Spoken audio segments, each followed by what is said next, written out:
Yes, everyone, welcome. Couldn't get my bloody words out. Welcome back to the channel for another live stream. This one then, it is the preview for the 2022 Cazoo UK Open.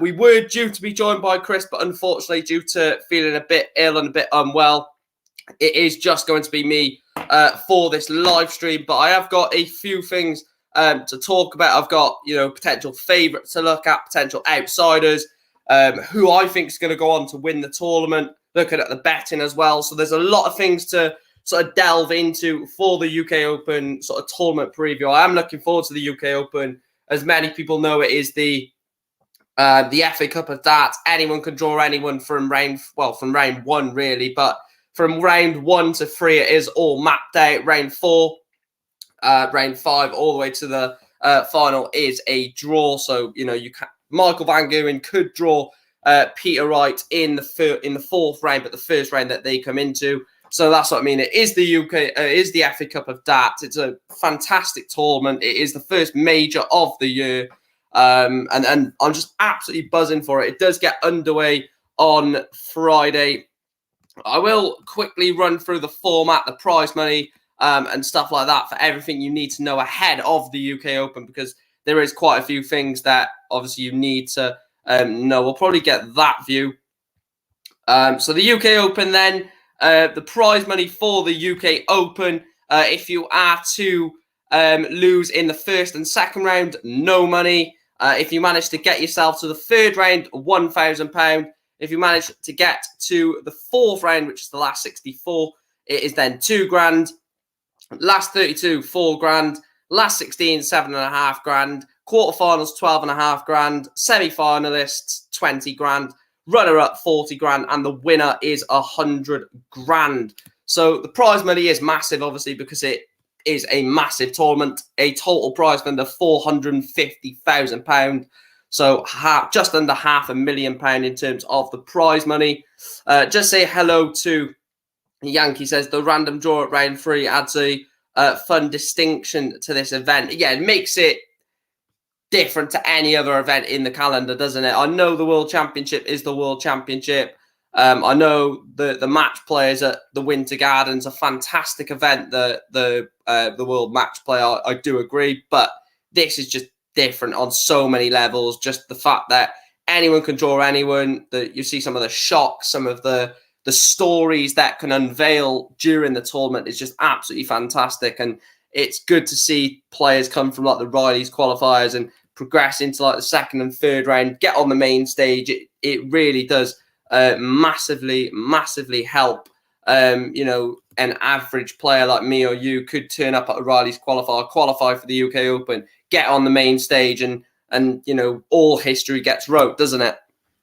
Yankee says, and I love the fact that a random qualifier can walk away with a nice payday. Exactly. A random qualifier could win 2 games at the UK Open and has got £1,000 in their back pocket. Because if they're not a tour card holder, they're not going to get a lot of money throughout a year of playing darts, are they? So that is just unbelievable. Do you know what? It's fantastic, the UK Open. It is absolutely unbelievable. It's a great tournament. Right, going on to the format then. The 160 participants will enter the competition incrementally, with 64 players entering in the first round, with match winners joined by 32 players entering in the second round and third rounds to leave the last 64 in the fourth round. So no players are seeded, which is unbelievable. A random draw is held for each of the following rounds following the conclusion of the third round. So round 1, round 2, round 3 is all mapped out prior to the tournament, and then from round 3, that's when it's a draw. First, second, and third rounds will be played over 11 legs. Fourth, fifth, and sixth and quarterfinals will be played over the best of 19 legs. All the matches in the semi-final and final will be played over the best of 21 legs. There'll be 8 boards used for the first, second, third, and fourth round. 4 boards will be used for the fifth round. 2 boards will be used for the sixth round. And then on the final day, the quarterfinal, semi-final, and final will all be played on the main stage. So in terms of who enters at what sort of stage of the tournament, in the first round, we do see Right, we'll go through this. So from round 1, we see 97th to 128 on the Pro Tour, or on the PDC Order of Merit join. We see the UK Development Tour, the European Development Tour, the UK Challenge Tour, and the European Challenge Tour. And then the 16 Riley's qualifiers make up round 1. Then the winners from that round will then be joined by 65th to 96 on the PDC Order of Merit.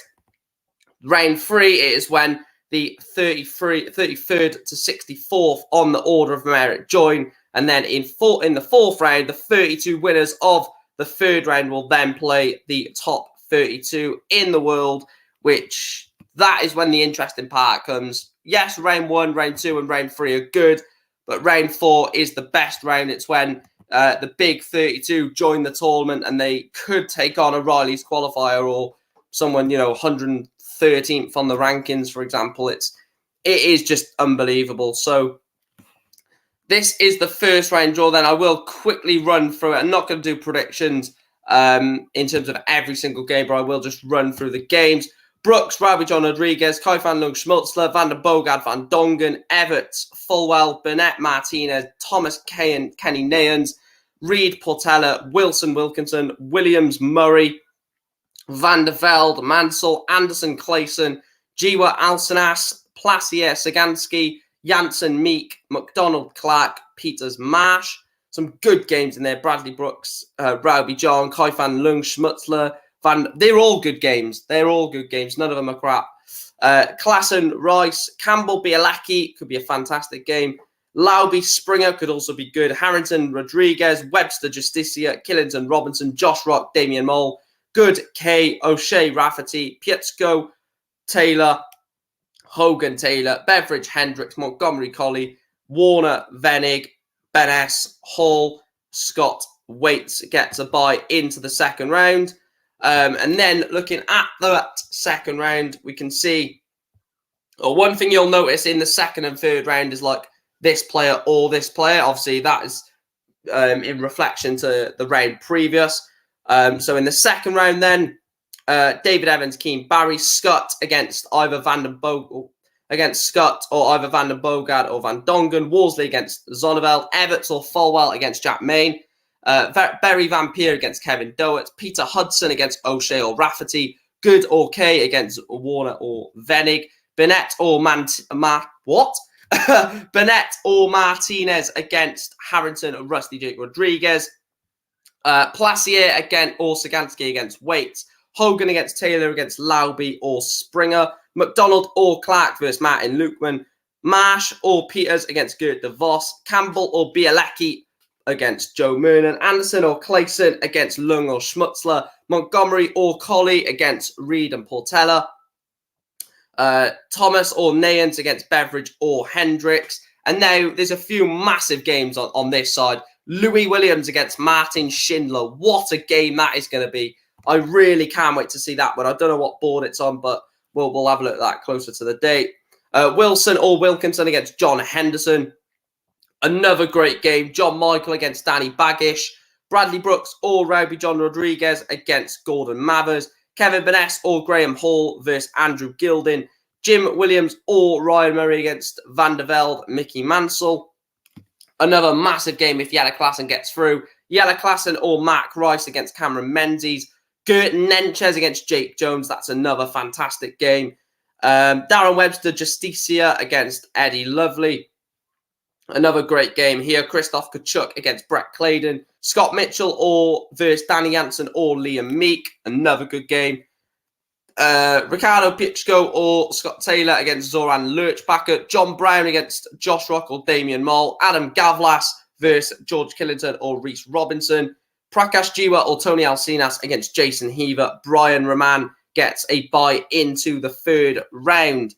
So that is the second round. Like I said, a lot of big players join in the likes of Louis Williams, Martin Schindler, Danny Baggish, Keane Barry. There's a lot of really good players that come in at the second round. And some of these ties are unpredictable. I mean, John Worsley against Zonneveld, that's going to be a tough game. Van Peer against Doherty, both have played very well in the early stages of the season.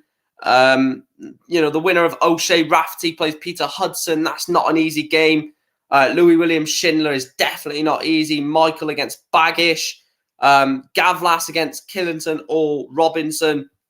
There's some absolutely unbelievable ties in the first and second round and even third round. Chris, there he is in the chat, says, sorry I couldn't join. No worries whatsoever, mate. Don't be sorry. It's absolutely fine. I'd rather you be well than force yourself to come on the stream. But glad that you're in the chat, mate. So hope you are well soon.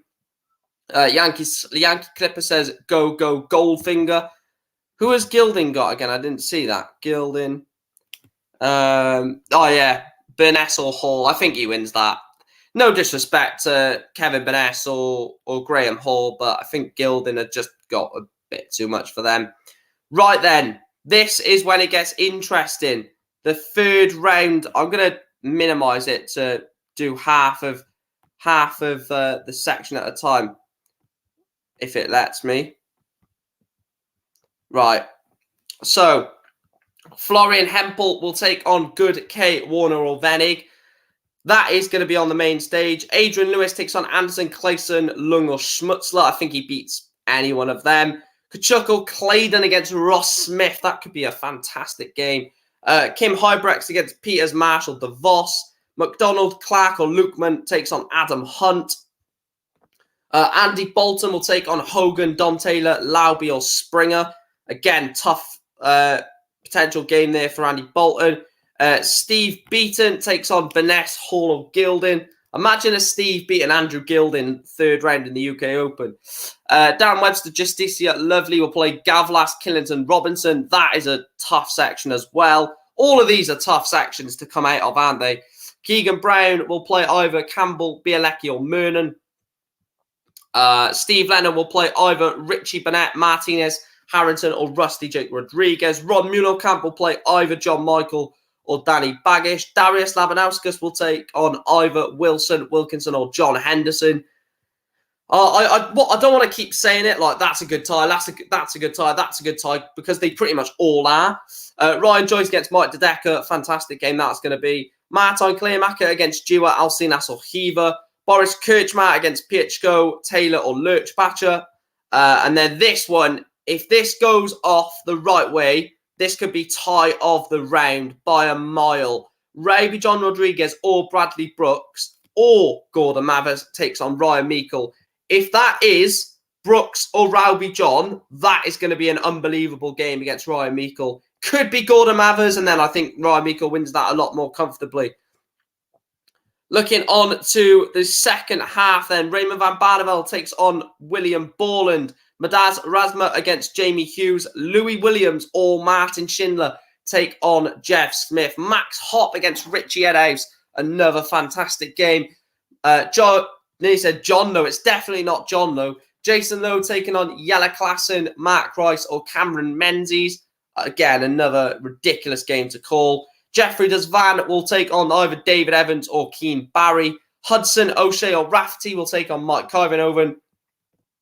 Jermaine Watamina will take on either Montgomery, Colley, Reed and Portella. Steve West will take on John Brown, Rock or Damian Mull. Barry Van Peer or Kevin Doertz will take on Worsley or Zonneveld. Mitchell, Janssen or Meek will take on Ricky Evans. Jim Williams, Ryan Murray, Vanderveld and Mansell will take on Alan Suter. Luke Woodhouse will take on Ted Everts, Fall or Jack Main. Gert Nenches or Jones will take on Thomas Nayans, Beveridge or Hendricks. Connor Scott, Van den Bogard, Van Dongen will take on William O'Connor and Brian Roman will take on Placier, Sagansky and Scotty Too Hottie. Let's have a look at your comments. Holy crap, Beaton versus Guild, and that would be amazing in the words of Dr. Krieger. I can only get so... Oh, God.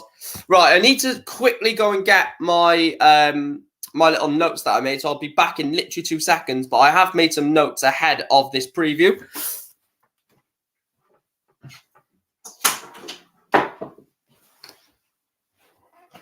Right, so ahead of the preview, it wasn't going to be a preview without some sort of betting. So I thought,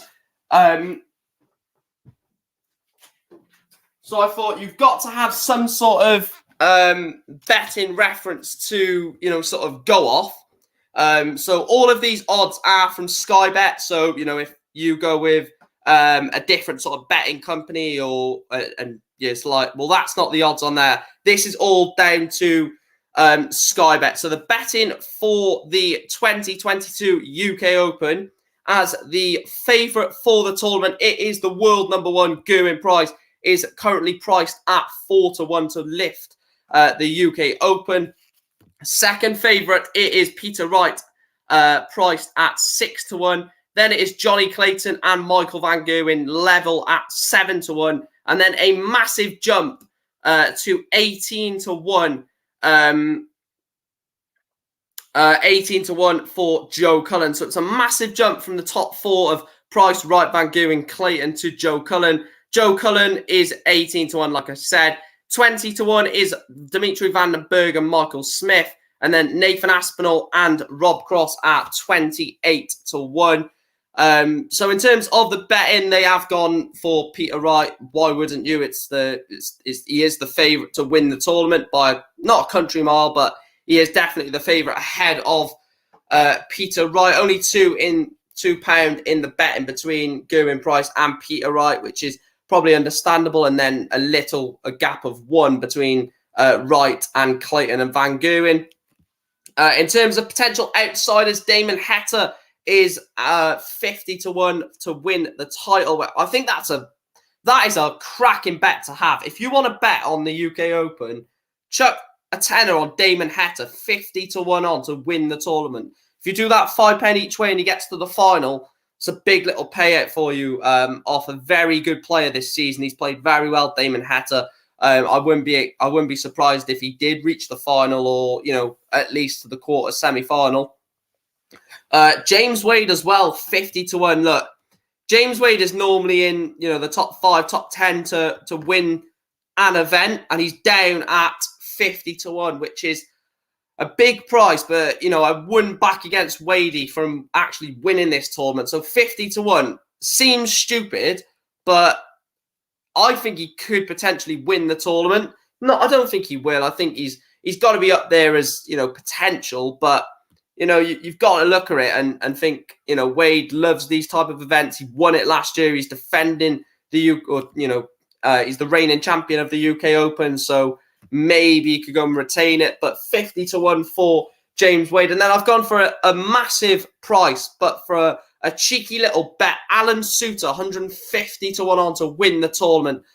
I'm not saying he's going to win it. I'm not saying he's going to win it before people absolutely, dig me out. I'm not saying Alan Suter is going to win the UK Open, but at 150-1 on, it's not a bad price if you want just to put a couple of pound on Suits, because if he goes and wins it, you're looking at quite a lot of money. So, quite understandably, a lot of people probably go for that.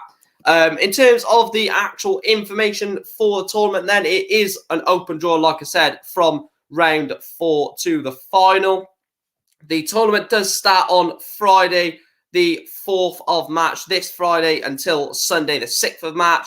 All of the play will be available either on ITV4 for the main stage, PDC.TV for stage 2, and then from stage 3 to stage 8, all the results will be available on Darts Connect, dc.tv/PDC.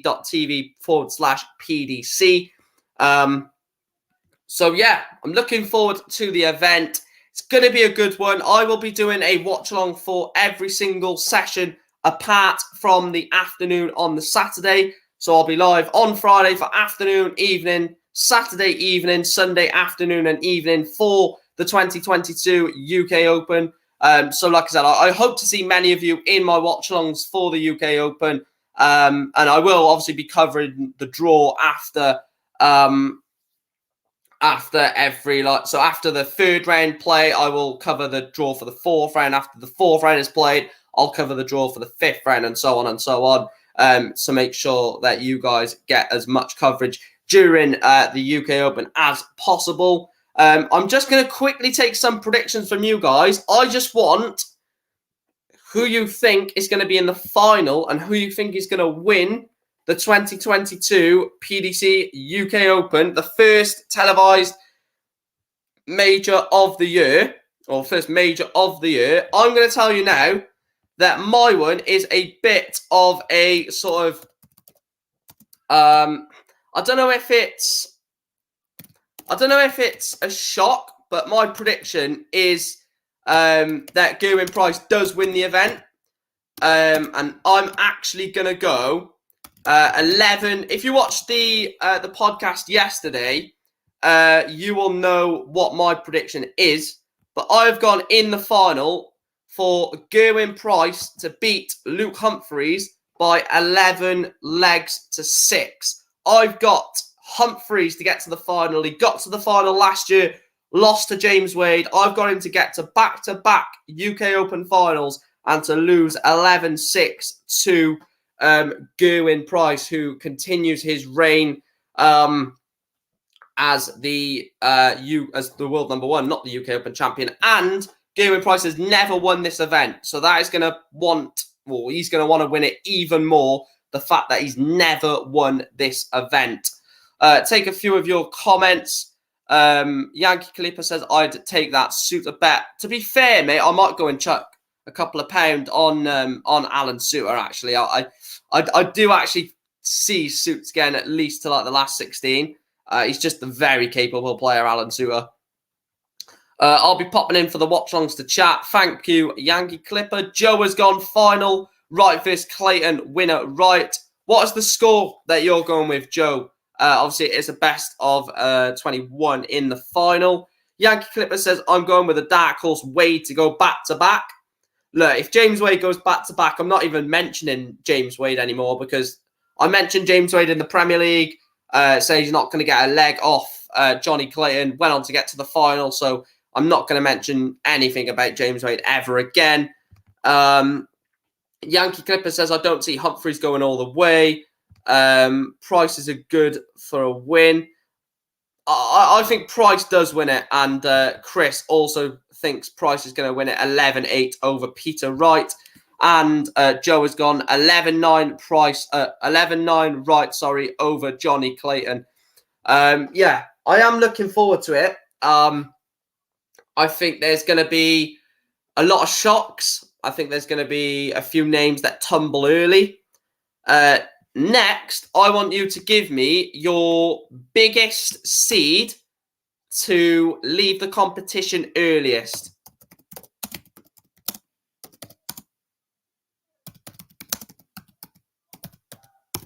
Your biggest seed to lose earliest in the tournament. It has to be a seed, so you can't take someone like Barney or something. It has to be someone from the top 32 of who you think is going to lose or leave the tournament at the earliest stage. Obviously, if they all leave, if there's two or more at the fourth round, then as long as they're one of them. But the one that I'm going to pick, it's a bit of a shock. Is it a shock? I don't think it is, actually. I'm going to go Devon Peterson. I think Devon Peterson is not playing fantastic at the moment. And I think the thing is with Devon, right? I think he's got the capability to get back to where he was 18 months to 2 years ago, but he's got to just get a win. As soon as he gets one win, I think he'll be fine. I actually do think he'll be fine. It's just it's difficult with Hempel. I've just literally give away my my next prediction, but it's difficult with Devon Peterson, to be fair. Yankee Clipper says I think it'll be Gando. Wow, I didn't think that was coming. You think Gary Anderson will be one of the first seeds to lose? Wow. I tell you what, I thought he was going to be someone, Yankee, that says Gander will get to like the quarters or something. That's interesting. Gutted for Devon, he's having a bad streak. Exactly, yeah. Ian White guaranteed. The next one I want is a big outsider. Now, a big tip for your prediction for the big outsider, they have to be outside the top 32. I won't be accepting any outsider from inside the top 32. Outside the top 32 only. I'm going to go Florian Hempel. I'm not going to accept a Callan Rids. Not going to accept a Mervyn King, a Simon Whitlock. Sorry, Chris. Not going to accept a Ratajski. Not going to accept a Searle or Humphries. It has to be outside of the top 32. Chris has gone Kim Hybrex. Yeah, I can see that. I can see a Kim Hybrex, last 16 run. Can see that. I could definitely see that. He might make it 2 matches in, but his heart isn't devoted to the win. Gando, that is, yeah. Depends who he draws, innit? If he draws, look, no disrespect to, let me just pick for someone random. No disrespect to someone like a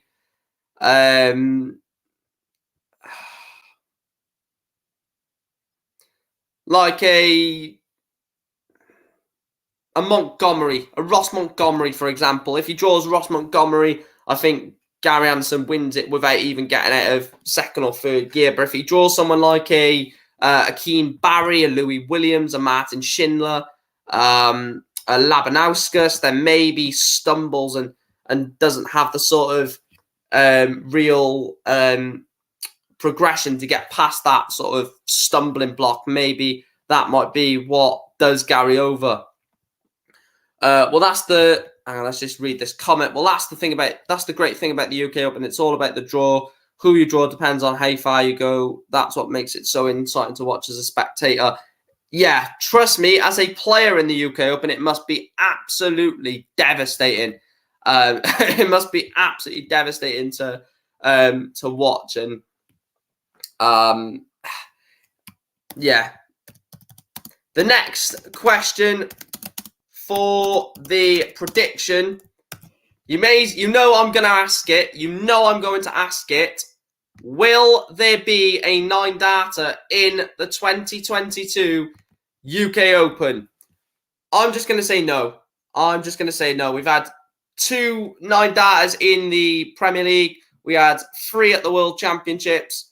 We even had 1 in O'Reilly's qualifier as well, Matt Good. But I don't think we will see a 9-darter in this tournament. Let me know in the chat if you agree or disagree. I'm going to say no. I think I'm going to stick with no. Right, let's see what Chris has said. Actually, I'll leave that on and I'll just read Chris's comment. He said, my predictions, winner, Price, final 11-8 over Wright, outsider, Kim Hybrex, surprise package, Paul Hogan, big seed to go out early, Ian White. Yankee Clipper says, in reference to the 9-darter for sure. And Chris says, there'll be a 9-darter in the Wade match. Stephen says no 9-darter, but it wouldn't surprise me if there was one in the tournament. Yeah, absolutely. The quality is unbelievable. And basically, to back up my point, Yankee Clipper says with the amount of talent that's in the UK Open, it's almost a certainty someone's going to hit a 9-darter. And not just that, the amount of games. The amount of games that are going to be playing. Like, there's going to be 8 boards at a time. So that's 8 matches at one time, and then 16, and then 24. So there's going to be loads of matches to focus on, which is going to make it really hard for a spectator to keep an eye on all boards. Hence why I'll be doing a watch along. So actually, I'm gonna become a flip flop. I know Chris is gonna get the flip flop emojis in the chat, but I'm gonna be a flip flop, and I'm gonna say actually there will be a 9-darter. Not saying who, because that would be impossible, I think, to predict who will hit the 9, because we could have someone on board 7 in a game that doesn't really have a lot of attention around it, and they hit a 9-darter due to the fact that there's no attention around that. And that's why I've just seen the flip flops in the chat, Chris. Right, let me get the UK Open the stages. Right, let me get the stages and we'll put them on screen. So these are going to be the stages for the first round to round 3. So let me just take that off.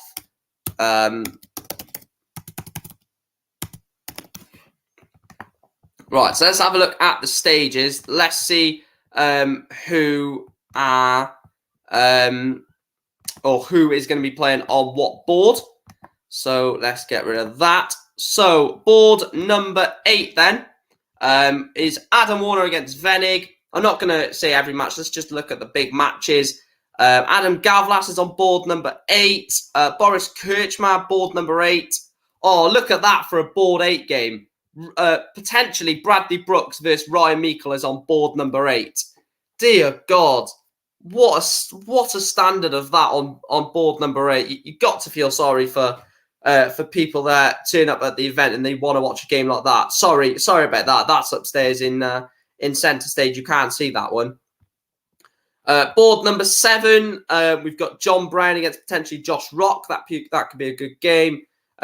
Another cracking game. Campbell or Bilecki against Joe Murnan on board number 7. Luke Woodhouse potentially against Ted Everts. Martin Clearmack is also on board number 7.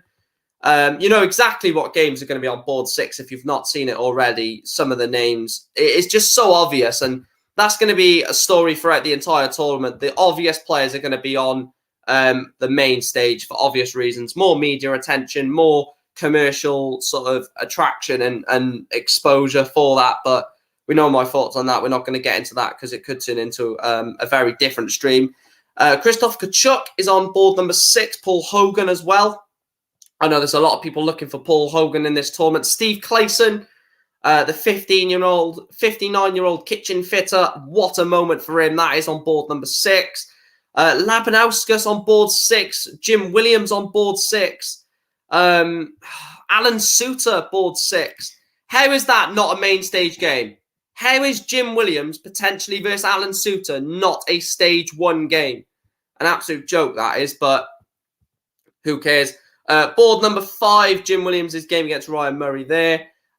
Steve West on board number 5. I don't think there's any games that you can argue not being on the main stage here. Maybe Keegan Brown against Campbell, Bielecki or Murnan potentially could be on there. I think they've got that one right, actually. Big up to the PDC. Stage 4.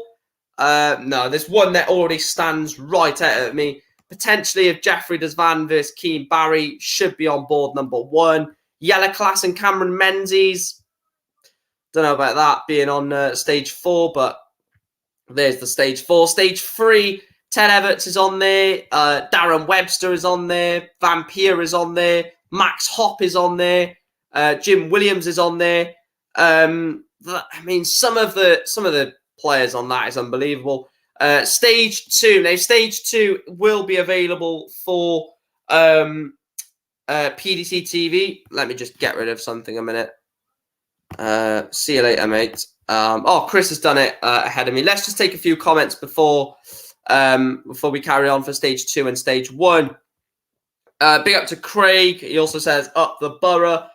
Great win for you last night against Tottenham. Big up, Maisie. Thanks for joining in, or thanks for tuning in, joining in. Same thing. Hope you're well, Maisie. And yeah, thanks for dropping in for the stream. So yeah, stage 2. So all of these will be available for pdc.tv. I'm not sure. I've got the annual membership, so I'm not sure what it is for an event. I think it's like £2 for an event, £2-3. So for £2-3, you can watch all of these games. Kai van Lung against Schmutzler, Campbell against Bielecki, Lauby Springer is another one, Danny Baggish on there. What a game that'll be. What a game that could be. Louis, yes. Good pick. Louis Williams versus potentially Jeff Smith and Kim Hybrex also on board number 2. Look, you know what's coming. You know there is a rant coming for the games that are on board number 1. Look at that. So, board number 1. Bradley Brooks against Ryby John Rodriguez. Tick. Yella Klassen against Mark Rice. 50-50. David Evans versus Keane Barry. Tick. Louis Williams versus Schindler. Tick. Connor Scott versus winner of Van den Bogard Van Dongen. Tick. Wilson or Wilkinson versus John Henderson. Cross. No. That game should not be on there. Florian Hempel versus Good Warner or Wenig. Tick. Raymond van Barneveld versus William Borland. Tick. And then the last one. Look, I've got a bit of controversy on this last game being on board number 1, because my theory behind it, right, if it is Anderson, Lung, or Schmutzler that plays Adrian Lewis, then I would say no, never.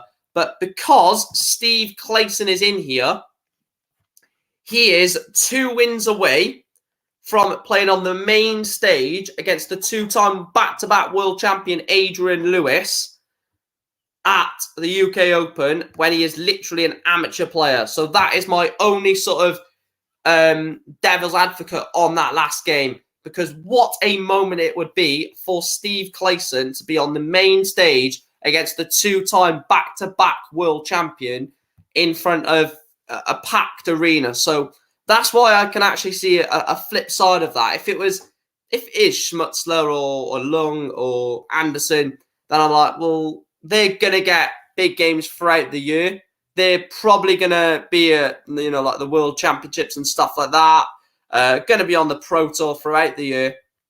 So you can kind of understand that they don't need this exposure straight away, because they're going to be on the Pro Tour and they're going to be playing these players week in, week out. But for someone like Steve Clayson, this might be his last massive sort of stint on the... right, can we just get rid of these absolute assholes a minute? Bloody hell. Have you got nothing bloody better to do, you bloody idiots? Jesus Christ. Literally got nothing better to do. But yeah, as I was saying, this could be his massive moment of his entire life. He might not ever get a moment as big as playing on the main stage at the UK Open. So that's why I can kind of see why they've put that game there. Whether they've done that in terms of if Steve Clayson gets there, that's why we've got that game as the main stage. I'm not too sure. They've probably not done it because of that.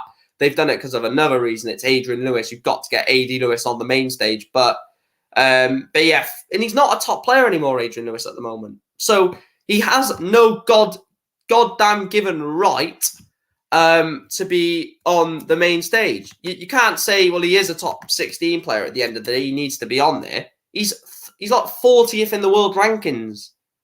No other player around the 40-odd rankings will be on the main stage. Right, just take, for example, right, stage 8. Stage 8, Adam Gavlas, not Adam Gavlas, but we'll take that in. Boris Kirchmar. Boris Kirchmar. Do you see Boris Kirchmar being on the main stage? Boris Kirchmar is... where is Boris in the rankings? Boris is 59th in the world rankings. Adrian Lewis is only 18 places above. But yeah, he's on the main stage. It's just because of money. It is just because of money. But anyway, guys, that is where we are. Right. I've had enough of this. That is where we're going to end this sort of preview show for the UK Open. We are going to do a lot of these for the major, or we're going to do these for every major during the year. So obviously, because it's the UK Open, we are going to do AD's second stage, has been for years. Yeah, I just don't want. I don't see why he should be on stage 1. I don't see why he should be on stage when he has no goddamn given right to be on that stage. But we're gonna probably delve into that on the watch along on Friday. So if you are new to the channel, please make sure to drop us a subscribe. Please make sure to like the stream as well. Thanks to everyone that has joined the stream, and for all the bots, you can piss off. You don't affect me. So thanks for joining in. I will see you guys on Friday for the watch along for the UK Open. But I will see you guys tomorrow for the watch along for the Premier League, as the Premier League of Darts returns to our Sky Sports screens, returns to Exeter. I will see you guys very soon tomorrow at, I'll be on Chris's channel at 12 o'clock, I believe it is. And then I'll be back tomorrow on here at 7 p.m. for the Premier League of Darts watch along. Speak to you guys soon. I'm buzzing for the UK Open. You're buzzing for the UK Open. And I'll speak to you guys soon. Take care all. Thanks for tuning in.